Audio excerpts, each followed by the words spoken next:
ओम श्री गुरुवे नमः। आप सभी को सादर प्रणाम। आइए सुने युग ऋषि का अमृतमय संदेश। गायत्री परिवार के स्वास्थ्य संवर्धन आंदोलन के प्रमुख सूत्र नामक प्रकरण से आज का विषय है खाना क्यों खाएं, कितना खाएं, क्या क्या खाएं, कब कब खाएं। इसी विषय पर आज विशेष चर्चा करेंगे। तो क्योंकि आज का टॉपिक है स्वास्थ्य, तो आइए सबसे पहले उस परम पिता परमात्मा से एक शुभकामना करते हैं कि आप सब स्वस्थ हों, सुखी हों और आनंदमय जीवन बिताएं, निरोगी जीवन बिताएं। इस भाव के साथ में आइए प्रार्थना करते हैं। सर्वे भवन्ति सुखिनः, सर्वे सन्तु निरामयाः, सर्वे भद्राणि पश्यन्तु मा कश्चित् दुःखभाग् भवेत्। अर्थात सब सुखी हों, सब स्वस्थ हों, सब भला अनुभव करें और दुखी ना हों। तो आइए आज का विषय है क्यों खाएं, कितना खाएं, क्या क्या खाएं, कब कब खाएं। ऋषि के सूत्र हैं हित भुक, मित भुक, ऋत भुक। अर्थात हित भुक का मतलब है सात्विक भोजन करें, वही खाओ जो हितकारी हो आपके लिए। मित भुक अर्थात भूख से कम खाना खाओ। ऋत भुक न्यायोपार्जित भोजन करें, अर्थात ऋतु के अनुकूल जो प्रकृति ने हमें दिया है उन्हें ही केवल खाओ जो खाने योग्य है। तो भोजन क्यों खाएं, मेन टॉपिक है ये। भोजन क्यों खाएं, प्रश्न उठता है। जब से हम जन्म लेते हैं और शरीर को शक्ति की आवश्यकता पड़ती है। शक्ति के दो प्रमुख स्रोत हैं जहाँ से शक्ति प्राप्त की जा सकती है। एक है भोजन, जिससे हमारे शरीर को ऊर्जा मिलती है, और दूसरा है नींद। नींद तो अनिवार्यता सबको लेनी ही पड़ती है। एक दो दिन भी कम हो गई तो शरीर हाथ के हाथ उसको पूरा करने को मजबूर होता है। पर भोजन को हम दो कारणों से करते हैं। एक है कि शक्ति के लिए और दूसरा है स्वाद के लिए। आरंभ से ही शक्ति और स्वाद में कुश्ती चलती रहती है और देखा यह गया है कि इस कुश्ती में स्वाद ही जीतता है और शक्ति पीछे रह जाती है। कई चीज़ें तो हम केवल इसलिए खा पी लेते हैं कि वे हमें स्वादिष्ट लगती हैं, चाहे उनमें कोई शक्ति हो, ऊर्जा हो या ना हो, भले वो हमें नुकसान ही क्यों न करें। अब प्रश्न उठता है कि क्या हम खाने के लिए जीते हैं या जीने के लिए खाना चाहिए। तो ज़्यादातर लोगों की स्थिति क्या है वो देखते हैं। कहने को तो लोग कहते हैं कि हम जीने के लिए खाते हैं, अर्थात उतने भोजन करें जितने से हमें पर्याप्त मात्रा में ऊर्जा मिल जाए और हमारा शरीर चलायमान रहे।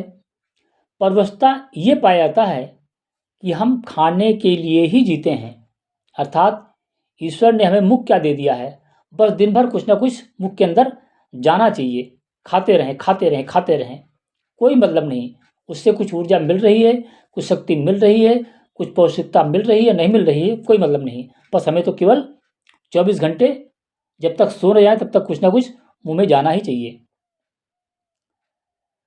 अब भोजन तो करते हैं, पर कैसे करें भोजन।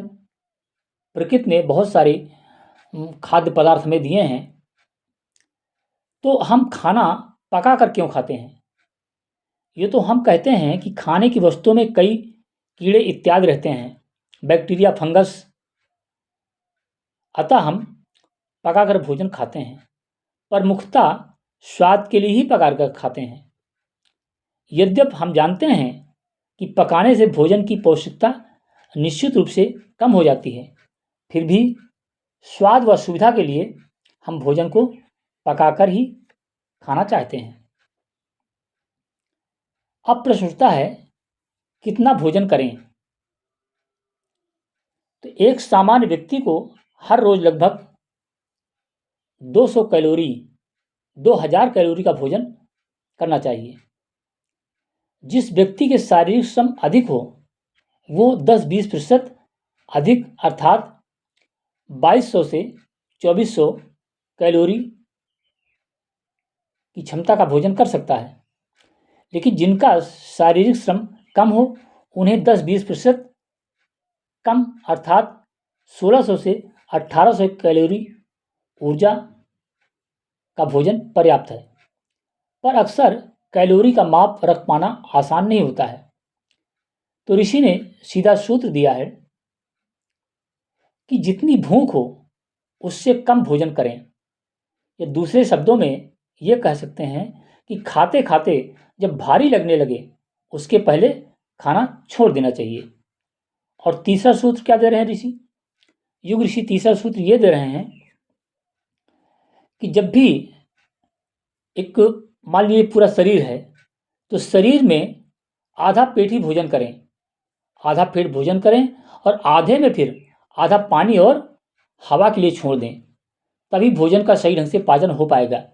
अगर आपने ठूस ठूस करके स्वाद के हिसाब से पूरे गले तक भोजन ही भर लिया है तो आंतों में जब जगह नहीं रहेगा तो हवा और पानी के लिए, तो आखिर भोजन पचेगा कैसे? इसलिए इसका भी ध्यान रखना बहुत जरूरी है। अब बात आती है कि क्या क्या खाएं, क्या क्या खाएं। तो खाने के लिए प्रकृति के हिसाब से कुछ खाद्य पदार्थ ऐसे होते हैं जिनमें कार्बोहाइड्रेट पाए जाते हैं, कुछ ऐसे होते हैं जो प्रोटीन पाई जाती हैं, कुछ में चर्बी वाले होते हैं, कुछ खनिज लवण और कुछ विटामिन्स। तो आइए सबसे पहले जानते हैं कि किसकी मात्रा कितनी होनी चाहिए। अब कार्बोहाइड्रेट्स किनसे प्राप्त होता है? इनमें अनाज हैं जैसे गेहूँ, चावल, जौ, बाजरा, ज्वार, मकई इत्यादि, इनसे कार्बोहाइड्रेट मिलता है और इनकी मात्रा भोजन में 50 से 60% होनी चाहिए। दूसरा आता है प्रोटीन। प्रोटीन जितनी प्रकार की दालें हैं, मूंगफली है, सोयाबीन है, दूध इत्यादि, इनमें प्रोटीन की मात्रा बहुतायत में पाई जाती है। इनकी मात्रा हमारे शरीर में 15 से 20% होना चाहिए। फिर ऐसे जिनसे वसा बनती है, चर्बी बनती है, जिससे हमारे शरीर में थोड़ा सा हेल्थी हम लगते हैं, मोटापा आता है। इसमें हैं तेल, घी अथवा वे पदार्थ जिनसे तेल निकलता है जैसे मूंगफली, नारियल, तिल, सरसों आदि। इनकी मात्रा हमारे भोजन में 8 से 10% होना चाहिए। चौथा है खनिज लवण एवं विटामिन्स। जितने प्रकार की साग सब्जी, तरकारी एवं फल होते हैं, इन सब में खनिज लवण और विटामिन्स पाई जाती हैं। ये जो है उचित मात्रा में संतुलित भोजन के लिए करना ही चाहिए। दूध एवं डेयरी पदार्थों में शरीर के लिए आवश्यक कई चीज़ें एक साथ होती हैं, अतः इनका नियमित सेवन भोजन में रहे तो किसी प्रकार की कोई कमी नहीं रहने पाएगी तथा पौष्टिकता हमारे शरीर को बनी रहेगी।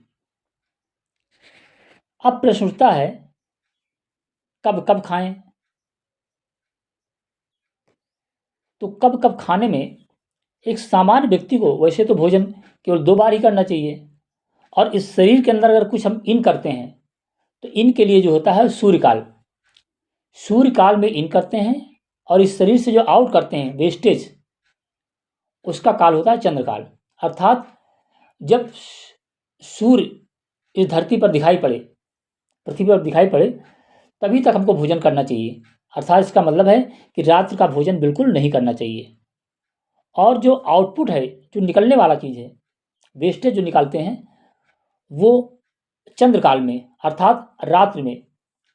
तो शाम को सूर्यास्त के बाद मल त्याग करें और प्रातःकाल सूर्योदय से पहले मल त्याग कर देना चाहिए। अब खाना कब कब खाएं? एक सामान्य व्यक्ति को दिन में 2 समय का भोजन पर्याप्त माना जाता है। श्रमशील लोगों को प्रातः व्यायाम के बाद पौष्टिक नाश्ता करना चाहिए। उसके लगभग 4-5 घंटे बाद दोपहर का भोजन, फिर उसके 3-4 घंटे बाद हल्का सुपाच्य नाश्ता, फल, सलाद या अन्य, और शाम को सूर्यास्त के आसपास या सोने से 2-3 घंटे पहले हल्का भोजन श्रेष्ठ माना जाता है। सुबह उठते ही ऊषापान, पानी पिएं। दोपहर में भोजन के कुछ देर बाद छाछ, और रात में सोने के पहले उष्ण दूध पीना अमृत सरीखा माना गया है। जो पीने योग्य चीज़ें हैं उनमें प्रातःकाल पानी खूब मात्रा में पिएं, दोपहर में भोजन के बाद छाछ, और दूध अगर पीना है तो दूध पीने का समय है रात सोते समय, वो भी गुनगुना दूध। तो इस तरह से ये कुछ ऋषि के सूत्र थे। क्यों खाएं, कितना खाएं, क्या क्या खाएं, कब कब खाएं। अगर इसके हिसाब से आपने अपने जीवन को, दिनचर्या को व्यवस्थित किया तो निश्चित मानिए आप सब निरोगी जीवन जी सकेंगे। अब जैसा हो सकता है आप सबके मन में ये ख्याल आता हो या जिज्ञासा उठती हो कि जो भाई इस बारे में बता रहे हैं, आखिर उनकी जीवनचर्या कैसी है? क्या वो भी इन चीज़ों को अपने जीवन में उतारते हैं या केवल लेक्चर भर ही देते हैं? तो इसके लिए हम आपको बता दें कि युग ऋषि ने कहा है, बेटा वाणी से नहीं प्रभाव पड़ता है, आचरण में आपको रोल मॉडल बनना पड़ेगा। आचरण में उतार करके दिखाओगे तभी लोग उसका अनुसरण करेंगे।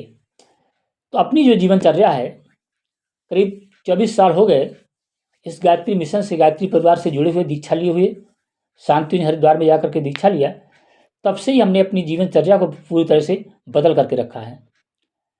तो जो अपना जीवनचर्या है कुछ इस पर प्रकाश डाल दें। उठने का जो हमारा समय है, जागरण ब्रह्म मुहूर्त में प्रातःकाल 3 बजे उठ जाते हैं और रात में 9 बजे विश्राम करते हैं। कभी अगर कुछ ऐसा काम ज़्यादा पड़ गया तो रात में भले थोड़ा सा जागरण देर तक हो जाता है, लेकिन उठने का जो समय है प्रातःकाल 3 बजे ही उठते हैं। और उसके बाद फिर 3 बजे उठ करके नहा धो करके नित्य कार्यों से निवृत्त होकर के 1 घंटे गायत्री की साधना अर्थात गायत्री मंत्र का जप होता है, ध्यान होता है। उसके बाद फिर दैनिक दिनचर्या। सुबह का भोजन प्रातः 8 से 9 के बीच, और रात का भोजन, शाम का भोजन 4 से 5 के बीच करते हैं। रात्रि भोजन बिल्कुल नहीं करते हैं। रात्रि में केवल गाय का दूध 1 गिलास गुनगुना पी करके सो जाते हैं। ये अपनी दिनचर्या है। तो ये नहीं केवल आप सबको बता रहे हैं वीडियो बना करके, तो ऐसा नहीं है, अपने आचरण में भी इसको हम लागू करते हैं। तो ये था आज का विशेष टॉपिक। वीडियो थोड़ा लंबी हो गई है, लेकिन जब आप इसको पूरा देखेंगे, समझेंगे और अपने जीवन में उतारने का प्रयास करेंगे तब बात बनती हुई चली जाएगी। ये था गायत्री परिवार के स्वास्थ्य संवर्धन आंदोलन के प्रमुख सूत्र में सूत्र नंबर 1। अगला जो वीडियो का टॉपिक है, वीडियो संदेश का, उसका विषय होगा स्वस्थ रहने के 18 मुख्य उपाय। उसके बाद का जो होगा भोजन करने के 10 अनमोल नियम चरक संहिता के अनुसार। फिर अगला जो सूत्र होगा वीडियो संदेश, स्वस्थ रहना हो तो पाकशाला में परिवर्तन जरूर करें। 5वां जो वीडियो संदेश होगा उपवास रोग निवारक भी और शक्तिवर्धक भी। 6ठा जो वीडियो संदेश होगा शरीर के लिए आवश्यक विटामिन व उनके प्रमुख स्रोत। 7वां वीडियो संदेश है शरीर के लिए आवश्यक खनिज लवण। 8वां है प्रकृति की चमत्कार रसाहार चिकित्सा। 9वां जो वीडियो संदेश है भोजन करने के 24 उपयोगी सूत्र। 10वां वीडियो संदेश है अपने आप से 19 प्रश्न पूछिए। 11वां है वीडियो संदेश नियमित दिनचर्या अपनाएं और निरोगी जीवन पाएं। इस तरह से इस प्रकरण में आपको 11 वीडियो संदेश मिलेंगे। ये 11 वीडियो संदेश ऐसे हैं जिनको अगर आपने अपने जीवन में उतारा तो आपका जीवन धन्य होता हुआ चला जाएगा। इसलिए इस चैनल को ज़रूर सब्सक्राइब करेंगे और वीडियो को ज़्यादा से ज़्यादा लोगों तक शेयर भी ज़रूर करेंगे, कमेंट करेंगे, लाइक करें जैसा आपको पसंद आए तो, लेकिन शेयर और चैनल को सब्सक्राइब पर ज़रूर करें ताकि जब भी वीडियो अपलोड करें तो सबसे पहले आपके पास ये पहुंच जाए। आप सभी को धन्यवाद। ओम शांति। समाप्ति।